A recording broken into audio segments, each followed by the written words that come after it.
Joe Douglas meets with the media today. Jamal Adams is a Seahawk. How should Jets fans feel? And Jadeveon Clowney, Bradley McDougald already flipping the script on the social media Jets game to move them from depressed to all tingly inside.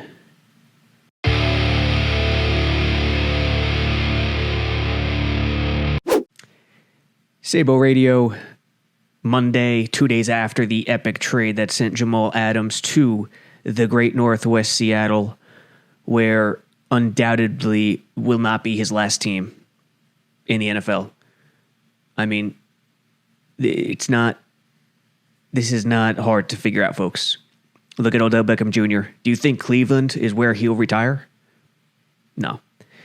When a guy demonstrates the willingness to do whatever it takes to get his way, no matter what, if they have to cross lines, they'll do it. If a guy demonstrates that, they will be on multiple teams, more than two.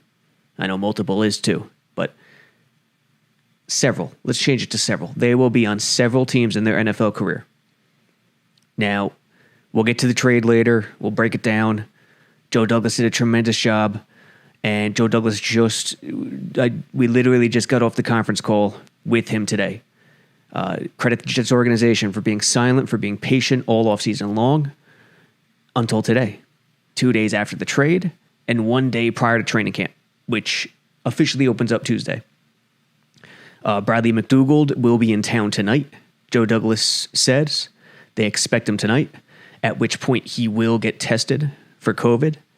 And if all goes well, he will be due for a physical on Tuesday. But first, Jadeveon Clowney. Suddenly, he's in Jets news. Bradley McDougald is already making his presence felt, already trying to flip that script. Tweet from @BabyLead, Bradley McDougald, quote, spoke to my boy, Jadeveon Clowney today, told me to tell the New York Jets to come get him. Let's make it happen. And he mentioned the New York Jets on Twitter. Did the Jets like it or retweet it? I doubt it. They leave that for Joe Douglas. This is buttoned up now, not compared to the way it used to be. Something new, something good. But Jadeveon Clowney still lingers on free agency. The question comes down to money. And already, hilariously, Bradley McDougald is demonstrating that when he recruits compared to Jamal Adams, he knows it starts up front. Clowney, that type of play-in-space edge guy, is the missing piece to this defense. Jamal Adams recruited like LeBron, like an NBA player. He just looked for brand names. Le'Veon Bell, Mosley, whoever the name pops out to him is what he recruited. He didn't understand. He doesn't get it and he's the smartest football player, or was, on the Jets, but he doesn't understand in terms of recruiting, in terms of a front office. It starts from the inside. So hilariously, and it means nothing, but Bradley McDougald is already recruiting the proper way. He's looking for the missing pieces, looking for guys in which will help him most. And that is an edge player, a play in space edge player. Joe Douglas just got done speaking to the media, and the big headline is this: he denies promising Jamal Adams an extension. Flat out denies it.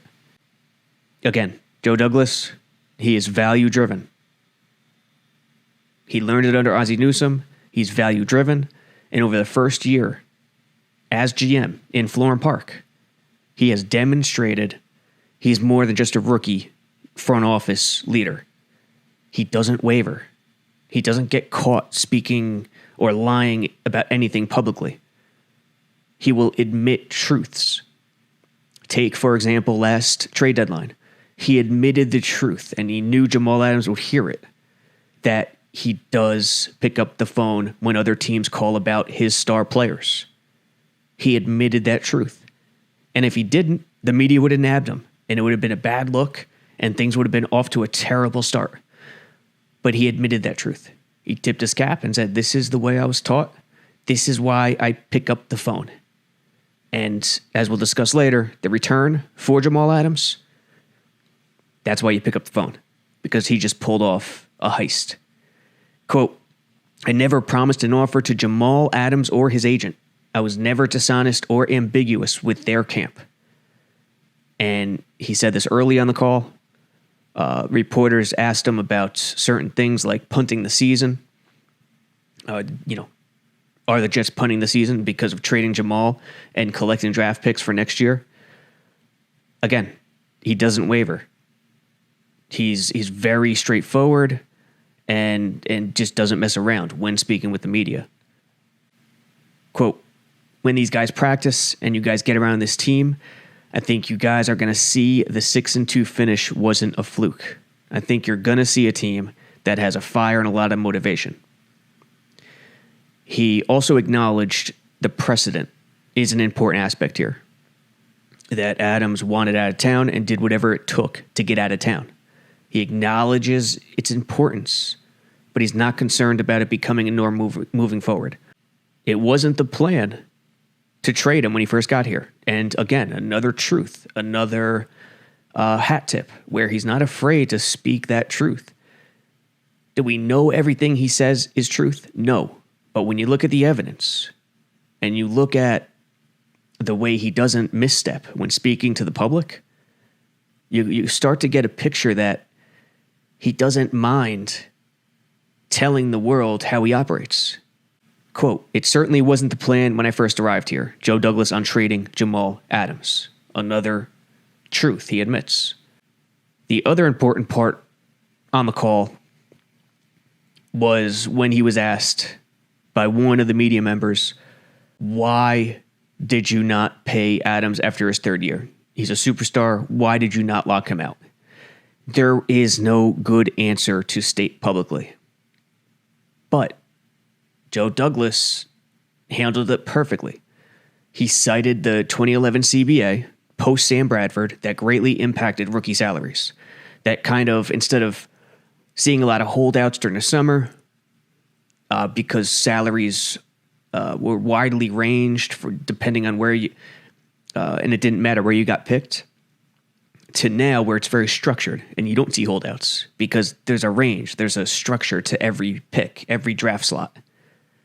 He cited that CBA, and he also cited uncertainty with the salary cap and with the future of the league financially due to COVID. To me, that speaks volumes in terms of how he's a value-driven GM. Jamal Adams is a safety. As good as he is, as great a defender as he is, and I think he's top 5, top 10 in the league. Best safety in the league, obviously. Joe Douglas knows locking up Jamal or acquiring assets for him, there isn't a big difference there when thinking about building this team.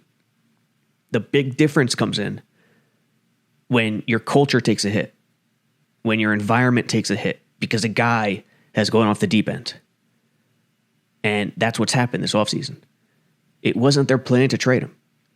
It was their plan to let him play on his value-driven contract. Is it fair to Adams completely? No, of course not. But he still would have made $30 million in 5 years. Think about that. $30 million in 5 years. It's not fair to him.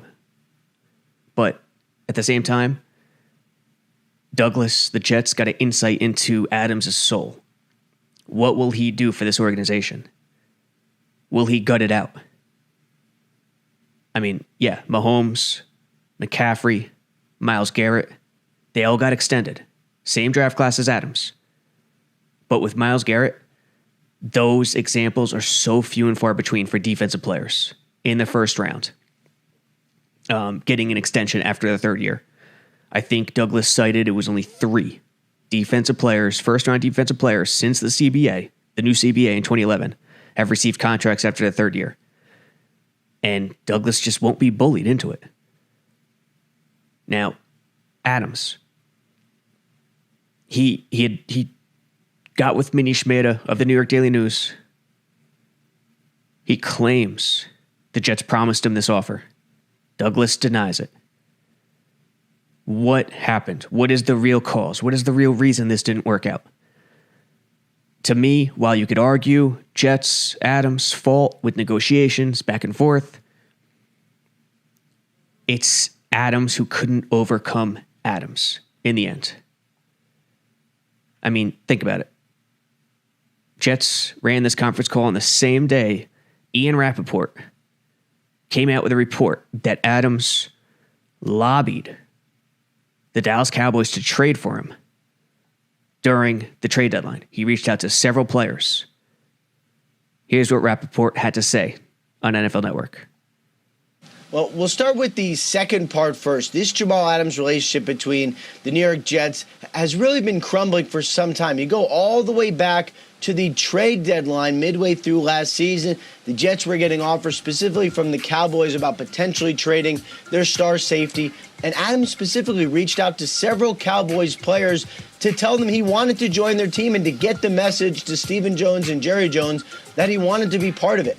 That is not something that sat well with Jamal Adams' teammates and with the coaches and brass of the New York Jets. And that really started the crumbling of this relationship. They talked about potentially doing a deal earlier in this offseason. Then the pandemic happened and deals were not reality for most teams. Adams still badly wanted one, and the fracture just simply got worse from there until he called out his coach and GM in the Daily News. It all resulted in this blockbuster trade, and the details are pretty staggering. It's Jamal Adams and a future for that goes to the Seattle Seahawks, and then 2 first-rounders and more, and Bradley McDougald go to the Jets, a deal that Joe Douglas just simply could not walk away from. So what happened? How did it not work out? In my eyes, again, it's Adams who couldn't overcome Adams. I mean, you heard what Rappaport just said. Again, it's a report. We don't know if it's true. But when looking at the history of what Douglas has said publicly and what Adams has said publicly, one guy seems to be willing to do whatever it takes to get his way. He wants to be happy. He speaks about his emotional well-being all the time. And that's Adams, not Douglas. Remember the tweet from Adams after the trade deadline. Quote, "Any reports of me asking to be traded from New York are completely false. At the end of the week last week, I sat down with the GM and Coach Gase and told them I want to be here in New York. I was told yesterday by my agent that the GM then went behind my back and shopped me around to teams, even after I asked him to keep me here. Crazy business." Okay. This gets into the Le'Veon Bell stuff now. Le'Veon Bell absolutely buried Jamal Adams after he was traded. And does he have a right? You decide. Quote, "People do all..." I mean, listen, this quote is a little rough.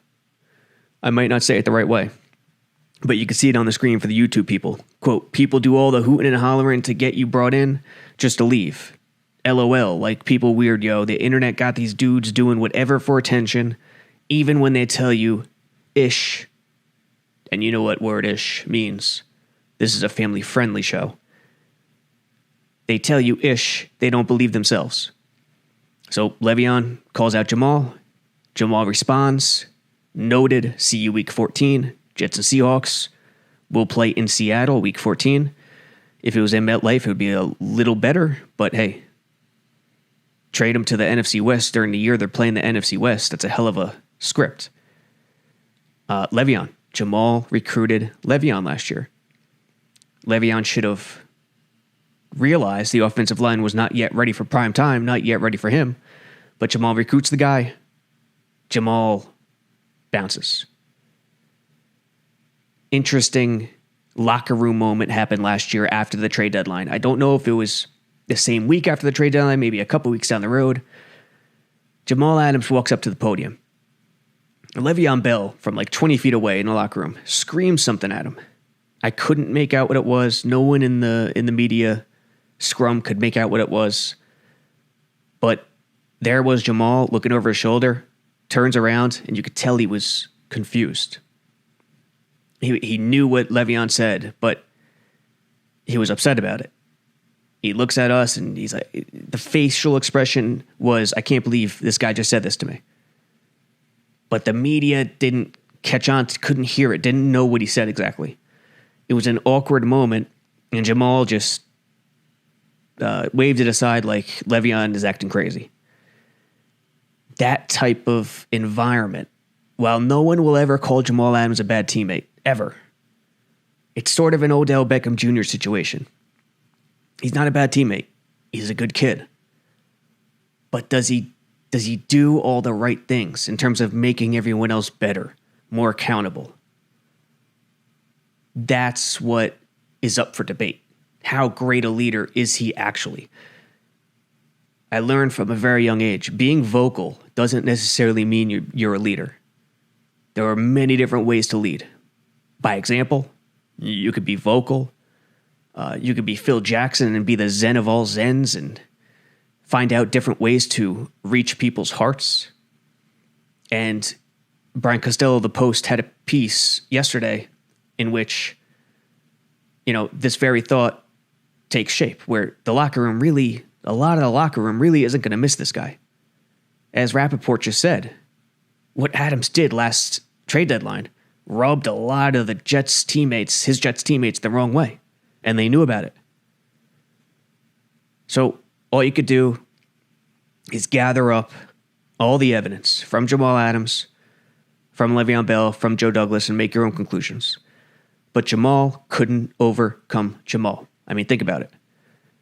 Have you ever seen Jamal Adams push golf and push smoking cigars so much prior to this offseason? I didn't even know the man smoked cigars. And it's curious.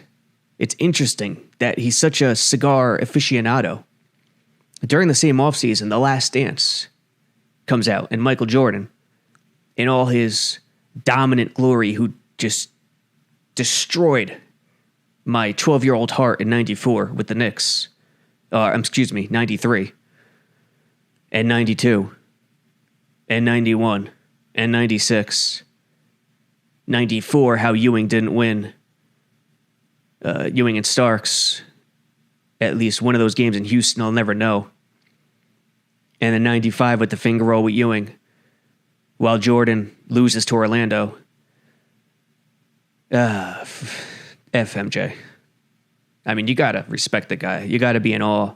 I love The Last Dance, but this guy destroyed me as a kid, as he did all Knicks fans in the 90s. But anyway, Adams, his face is ready to be on Cigar Aficionado, the publication, the magazine. When did this guy start smoking cigars? It seems like his unoriginality is shining through at the exact moment he decided to completely transform into Prez. There's Jamal Adams, who came into the league, who promised great things for the Jets. And there was a little Prez there. He had that nickname. But now he's officially Prez. And it's not good. And it's sort of a copycat of his icons. Here's what he said after he was drafted by the Jets in 2017. Deion Sanders, take it away, Prime. Mr. Adams, you do know that the Jets are not rebuilding. They want to win now. Yes, sir. And that's why I'm a part of this program. I can't thank him enough. I'm a Jet. You've been compared to Earl Thomas, Mr. Barry from Kansas City. What do you bring to the table at the safety position? I'm versatile, but not only that, I'm a great person off the field. I'm not going to cause any harm to the Jets organization. We're going to get this thing rolling, and we're going to get back to that Super Bowl. I'll never cause any harm to the Jets organization. I'm a great person off the field. That's Jamal Adams. But what's Prez? Interestingly, Prez fully transformed around the same time the George Floyd situation happened. And in terms of political affiliations, your thoughts on societal views, there is no wrong answer in my eyes. What Jamal spoke about on this situation, hey, to each his own. We don't discuss politics here. We're not garbage. But it's interesting that situation and his vocal way and immersing himself coincided with all of this noise that happened about his contract. It all started with a quote. Quote, "When I was younger, I used to be scared to use my voice because I wanted to be liked by everybody. Life lessons in sports have changed my outlook on life. I will not hold back on the truth. I will fight and hold everyone accountable until it's right. Black Lives Matter," end quote. That was on June 4th. And although there was noise leading up to then, from that point forward, it was an onslaught.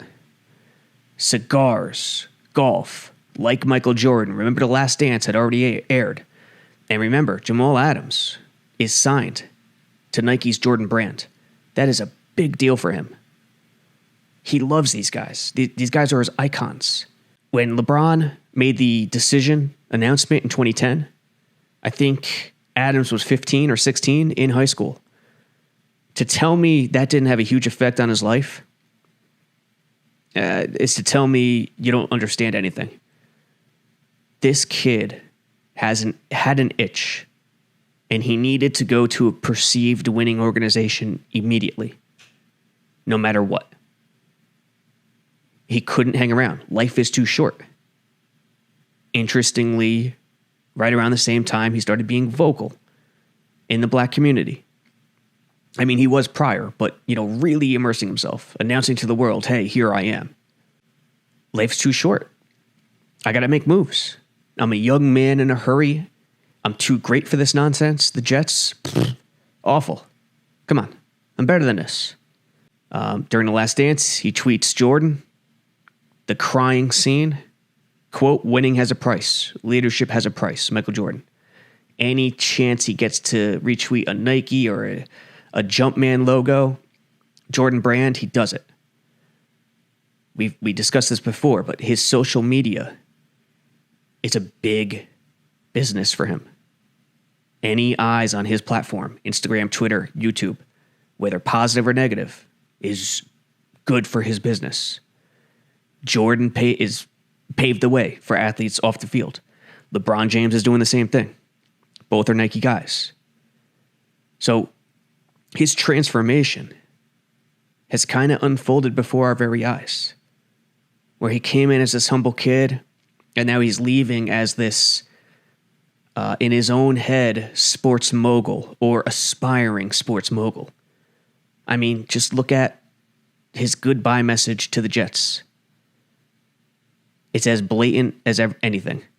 Quote, "To New York and especially the Jets fans, I love you and will always love you. You all will hold a special place in my heart forever. When I came to the league, you embraced me and watched me grow. We went through it all together. Thank you for the love and support these 3 years. Prez out." Substitute Prez for Mamba. Mamba out. Kobe Bryant. His retirement speech. Interestingly, what Jamal is doing this offseason just mirrors his idols. And it's just an unoriginality problem that can't be overlooked during this offseason, during this transformation.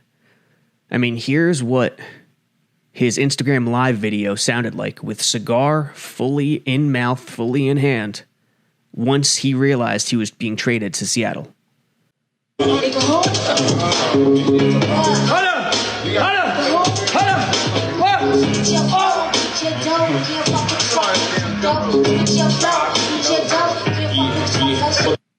Logo, numerous shots with the fofo. Hey man, I'm sorry, I'm busting heads and bones right now.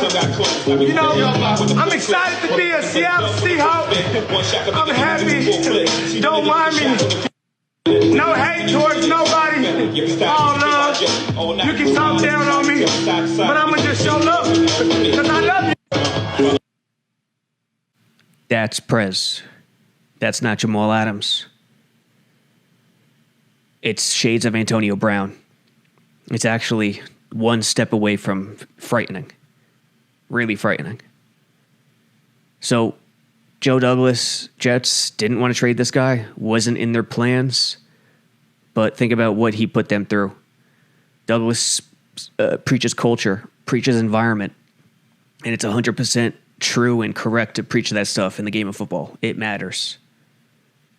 So Jamal Adams, Seattle will not be his last team. I guarantee you that. In terms of the return, Joe Douglas is a damn wizard. 2 first-round picks, 2021, 2022, a third-round pick in 2021 and Bradley McDougald, a 29-year-old strong safety who, he doesn't do anything better than Jamal Adams. Even picking the ball, maybe he's a better ball hawk. I think he has 5 picks over the last 2 years. But in terms of versatility, assignments, skills, he doesn't do any one thing better than Jamal Adams. That's hard to do. But Bradley McDougald is the best possible scenario to come out with if the Jets are without Jamal Adams. He is surprisingly good in man coverage. He can guard tight ends. You can match him up, lock him up one-on-one. He can get backside of the backfield. He could play too deep. He could play deep, even though he's a strong safety. I don't think he's nearly the tackler Jamal is. I don't think he's nearly the blitzer Jamal is. He's not nearly the player Jamal is. He's also vocal. Go to YouTube, check out his mic'd up segments. He's very vocal. So is he a leader? Listen, he was undrafted. Played with Tampa, came to Seattle, started to become a starter with Tampa, and then signed on with Seattle, and then started for Seattle the last 3 years at strong safety. He is versatile, but when comparing against Jamal, forget about it. It's not even close. The key here is McDougald and Poole together against 11 personnel in the nickel is a good situation. Brian Poole has strong safety experience. Brian Poole's going to blitz a lot more this year, I think. And Bradley McDougald could, in essence, play the slot corner in some situations. You don't want him to do it all the time, but if it makes sense, he could pull it off. So having McDougald and Poole down low on both sides, acting as, de facto strong safeties in the nickel with May up top, May high, it's a good situation. So I don't think anyone, like we discussed already, can accuse the Jets of punting the season. And Joe Douglas, to think his return for Jamal Adams, a safety, is better, or at least comparable to the return the Raiders got for Khalil Mack, is just out of control. I mean, that's an edge rusher, the best edge rusher in the league at the time he was traded. Is he still now? I'm not sure, but he's still a stud. That's an edge rusher. Quarterbacks, edge rushers, shut down corners, even though I don't really think there's such a thing as shut down corners in this ridiculously played passing league. But those are the premium positions: quarterback, left tackle, edge rusher. And then if you want to throw corner in there, go ahead. Receiver, I don't really buy it. Strong safety is starting to raise its level based on the rules, but it's not there yet in terms of salary cap numbers. For Joe Douglas to get this return better than Khalil Mack is just absurd. It's absurd. The only way the Jets didn't fleece the Seahawks is if college football isn't played and disaster strikes scouts and the process leading up to the 2021 draft. That's the only way. And even if that happens, teams will still have an idea of who to draft. So here's what the Raiders got for Mack: a 2019 first round pick, a 2020 first round pick. Those two players turned into Josh Jacobs at number 24 and Damon Arnett at number 19. A 2019 sixth round pick, which turned into Blesson Austin, interestingly enough. How did the Jets get that pick from the Raiders? I'm blanking on it now, but that's interesting. And then a 2020 third round pick from which turned into Brian Edwards. Mack went to the Bears with a 2020 second round pick and a 2027 round pick. They traded a 2nd round pick with Mack. The Jets traded a 4th round pick with Adams and received 2 firsts and a 3rd. The Raiders received 2 firsts, a 3rd, and a 6th. The Jets' compensation is better for Adams than Mack. It's completely absurd. Ozzie Newsome, you did one hell of a job. Howie Roseman, you did one hell of a job with this guy, Joe Douglas. But in terms of overall compensation, they're set up. You have to draft well, no doubt. And this idea that the Jets are a losing franchise and continue to be because they traded Jamal Adams is just utter nonsense. I saw the other day, the Jets can't keep their 1st-round picks. That's why they're a losing franchise. Garbage. Right now, the Jets have 3 drafted 1st-round picks. Becton, Darnold, Quinnen Williams, the last 3 years. Okay, the Super Bowl champion Kansas City Chiefs, guess how many they have? 3. Clyde Edwards-Helaire, Patrick Mahomes, of course, and Eric Fisher. That's it. 3. Some of the 1st-round picks they've given up that are no longer on the team: D. Ford, Marcus Peters, of course, Eric Berry, who is no longer playing, and Dontari Poe, the interior defensive lineman. Some of the Jets guys: Jamal Adams, Muhammad Wilkerson, Quentin Coples, D. Milliner, blah, blah, blah. It's not about keeping your 1st-round picks. It's about drafting well. It's about value. And it's about a guy named Patrick Mahomes. That's what it's about. The Patriots, very similar as well with their 1st-round picks. If you discount Patrick Chung and Devin McCourty, who I think were 2009, 2010 1st-round picks, their number is 3 as well. But Chung and McCourty are outliers. Those are decade-plus veterans that usually don't happen in the NFL. Keeping your 1st-round pick isn't the key. Drafting well, developing competition, developing a culture, and snagging that quarterback and building from an inside-out mentality is the key. So Jamal Adams, like Darrelle Revis, and by the way, Darrelle Revis, Jamal Adams, not identical situations in the least. Not even close. But Jamal Adams being gone, that's not what will make or break the New York Jets. He's a hell of a player. I didn't want to see him traded. He's one of the best defensive players in the league. But something happened with him. A switch was flipped. The Odell Beckham Jr.-like scenarios that continue to pop up make it impossible for an organization to operate fluidly and functionally.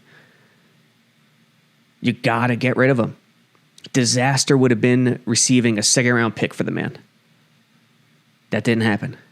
Joe Douglas really fleeced the Seattle Seahawks. And don't listen to the media when they say it's just the same old Jets. It's not. You got to look at the plan. Idzik, he did the same thing. He didn't go crazy in free agency. He continued to preach flexibility. But Idzik didn't have a plan like Joe Douglas does. He didn't load up on offensive linemen. He didn't preach from day one. It starts with the quarterback in both lines, offensive and defensive. I mean, Jets have 8 or 9 offensive linemen who could start the season. If training camp ever happens, it's going to be an all-out war. It's going to be competition. You got to look at it from a pure old-school football mentality. And in that vein, Joe Douglas knows exactly what he's doing. Jamal Adams, it should have worked out. I do get the sense the Jets... I mean, obviously, the Jets didn't want to pay Jamal Adams before the 2020 season. They wanted him to wait till after his 4th year, which is understandable, as is usually the case 99% of the time since the new CBA in 2011. And that just goes back to Joe Douglas's upbringing in the front office under Ozzie Newsome, under the Baltimore Ravens, who are one of the more successful franchises in this league over the last 2 decades. So, to recap, excellent return. Joe Douglas, Jets did what they had to do. Jamal Adams is no longer here. He's a Seahawk. That will not be his last team. He will play this season, making $3.5 million. And good luck. Good luck, Pete Carroll, former Jet coach who made his bones as a defensive back coach, who loves defensive backs, who knows defensive backs. Now that Schneider and Carroll gave up all this draft capital, the pressure is on them to re-sign the man. And Jamal Adams has all the leverage. So good luck. Once a player demonstrates his willingness to do whatever it takes to get his way, he will do it again. Joe Douglas, good job. Jets fan, don't be depressed. This is a new regime. Look at all the evidence. Look at all the evidence since Joe Douglas took over. From Le'Veon Bell, how he's acted, every other Jets player, not every other, they had issues with Kalichi Osemele and Quincy Enunwa, but, look at the evidence from Jamal, from Joe Douglas, to Le'Veon, to everybody. The return is phenomenal. They got to draft well, and we'll see with Mims, Becton, and the rest of the draft class this year if you should have confidence in Douglas drafting well moving forward. Check out jetsxfactor.com, jetxshop.com. The 2 new mobile apps, well, 1 mobile app, both on Android and iTunes. Check it out. It's out now. JetX Mobile. Search for it in iTunes and Android. It's a nice app, gives you customizable notifications right to your phone every time something's published. And you could break it down whether you want just film or analytics or news or what have you. Nanny, Blew It, any way you want. JetX Mobile on the Play Store, at the App Store. Until next time, Sabo Radio.